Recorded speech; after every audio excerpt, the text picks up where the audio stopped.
পরিচিত মহলের বিশেষজ্ঞ চিকিৎসক, বিশেষ করে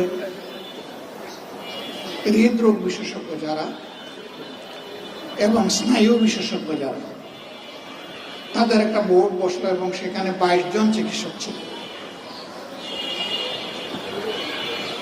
এর আগে যে পরীক্ষা নিরীক্ষা হয়েছে এর ভিত্তিতে তারা নিশ্চিত হয়েছেন আমার হার্টে ব্লক আছে। তারা তখন বললেন ব্লকের যে নেচার প্রাইমারিলি আমরা ধরতে পেরেছি তাতে এটা একটু জটিল মনে হচ্ছে, হয়তো বাইপাস সার্জারির দিকে যেতে হবে। যেহেতু অবস্থাটা একটু ঝুঁকিপূর্ণ, আমাদের অনুরোধ হবে যে এই চিকিৎসাটা আপনি